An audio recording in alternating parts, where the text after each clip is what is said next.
கஜினி முகமது மாதிரி இந்த விஷவள்ளியும் தொடர்ந்து யாழினியோட வயிற்றுல வளர்ந்துட்டு இருக்க கருவை அழிக்கிறதுக்கு பல முயற்சிகளை பண்ணிக்கிட்டே தான் இருக்கு. விஷவள்ளியோட யோகிதை நல்லாவே நமக்கு தெரியும். அப்படி இருந்தோம் எப்பயுமே யாழினிய தனியா விட்டுட்டு விஷப்பாவ சிவமும் கௌரி அம்மாவும் வெளியே போயிடுறாங்க. கூடவே இருந்து நான் பத்திரமா என் அக்காவை பாத்துக்க போறேன்னு சொன்ன இனியாவும் அவங்க வேலைகளை பார்க்க வீட்டுக்கு வந்துடுறாங்க. இளங்கோ தான் வேலையை பார்த்துட்டு ஆபீஸ் கிளம்பிடுறாரு. ஒட்டு மொத்தத்துல யாழினியோட கருவை அழிக்கிறதுக்கு விஷவள்ளிக்கு தேவையான வாய்ப்புகளை வீட்டுல இருக்க நபர்களை ஏற்படுத்தி கொடுக்கறதுன்றது பாக்குறதுக்கு ரொம்ப கடுப்பா இருக்குது. விஷவள்ளியோட முகரக்கட்டைய பார்த்தாலே நமக்கு தெரியல மனசு முழுக்க விஷம். ஆனா வெளியில நல்ல மாதிரி நாடகம் போட்டுட்டு பல்ல காட்டிக்கிட்டு சுத்திக்கிட்டு இருக்கு. கருவை அழிக்கிறதுக்கான மருந்த மாயா கொடுத்து அனுப்புனா அதை அளவில்லாம மாங்காய் பச்சடியில கலந்து என்னென்னவோ முயற்சி பண்ணி பார்த்துச்சு.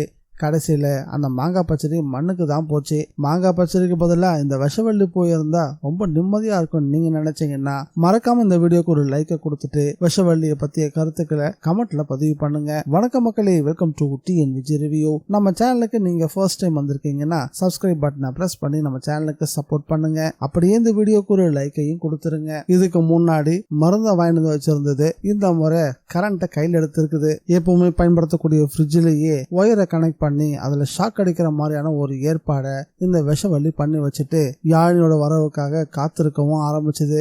யாழினியும் அந்த ஸ்பாட்டுக்கு வந்தாங்க. ஃப்ரிட்ஜையும் திறக்க போனாங்க.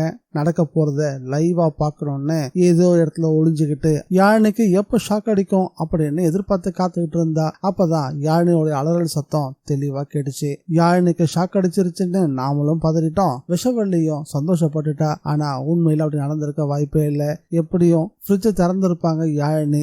அப்போ கரண்ட் போயிருக்கும். அதனால அவனுக்கு நிச்சயம் ஷாக் அடிச்சிருக்காது. எங்கேயாவது அவங்க காலில் இடிச்சுக்கிட்டு இருப்பாங்க இல்ல கையை நசுக்கிட்டு இருப்பாங்கன்னு நினைக்கிறேன். அதனாலதான் அந்த அலறல் சத்தம் கேட்டுச்சு. இவ்வளவு ரெடி பண்ணி ஒண்ணுமே ஆகலையா அப்படின்னு பார்க்காம கொள்ளாம ஃப்ரிட்ஜை வந்து திறக்க போற விஷவள்ளி ஃப்ரிட்ஜை திறக்கிறதுக்கும் கரண்ட் வர்றதுக்கும் சரியா இருக்க போகுது. உப்பு தின்னவன் தண்ணி குடிச்சுதானே ஆகணும். இங்க அந்த தண்ணிய முழுங்க முடியாம விஷவள்ளி தவிக்க போறா. என்ன பொறுத்த வரைக்கும் விஷவள்ளியை யாருமே காப்பாத்த இருக்க கூடாது. அடிக்க போற ஷாக்ல காஞ்சி கருவாடா போனா கூட ரொம்பவும் சந்தோஷம். இத பத்தி உங்களோட கருத்து என்னன்றத மறக்காம கமெண்ட்ல பதிவு பண்ணுங்க. யாழினிக்காக விரிச்ச வலையில அவளே வந்து சிக்கணும். விஷவள்ளிய யாழினி தான் வந்து காப்பாத்தணும். அப்பதான் அவ பண்ண தப்புக்கு பண்ணிட்டு இருக்க தப்புக்கு சரியான ஒரு செருப்படியை கொடுத்த மாதிரி இருக்கும். இன்னொரு பக்கம் நம்ம ஹீரோயின் இனியா வீட்டுக்கு போய் தன்னுடைய வேலைகளை பார்த்துட்டு இருந்தாங்க. நம்ம ஹீரோ விக்ரம் சிவனாண்டிய ஜெயில போய் பார்த்துட்டு வீட்டுக்கு வந்தவர் நடந்த விஷயத்த அப்படியே சொல்லவும் அவங்க வாயடிச்சு போயிட்டாங்க. என்னங்க சொல்றீங்க, சிவனாண்டிக்கு கேன்சரா அப்படின்னு வருத்தப்படவும் ஆரம்பிச்சாங்க. இனியா அவனை பாக்குறதுக்கு ரொம்ப சங்கடமா இருந்துச்சு. நான் அவனுக்கு கேன்சர்னு சொன்னதும் அவன் முதல்ல நம்பல. நான் ஏதோ அப்ரூவரா மாத்துறதுக்காக பொய் சொல்றேன்னு தப்பா நினைச்சுக்கிட்டான். அவனுக்கு நான் எல்லா விஷயத்தையும் தெளிவா எடுத்து சொல்லிட்டு தான் வந்திருக்கேன். அவனுடைய முகத்துல ஒரு மாற்றம் தெரிஞ்சது. கூடிய சீக்கிரம் அவனாவே எனக்கு போன் பண்ணி அவன் யாருக்காக வேலை பார்த்துக்கிட்டு இருக்கான் அப்படின்ற உண்மையை என்கிட்ட சொல்லுவான்னு எதிர்பார்க்கிறேன்னு நம்ம ஹீரோ இனியாட்ட சொல்லவும் நிச்சயம் அவன் சொல்லுவான், வெயிட் பண்ணுங்க அப்படின்னு இனியாவும் நம்பிக்கை கொடுத்தாங்க. இந்த வீடியோ பிடிச்சிருந்தா லைக் பண்ணுங்க, ஷேர் பண்ணுங்க. TNVG ரிவ்யூவை மறக்காம சப்ஸ்கிரைப் பண்ணி வச்சுக்கோங்க. மீண்டும் அடுத்த வீடியோல சந்திக்கலாம்.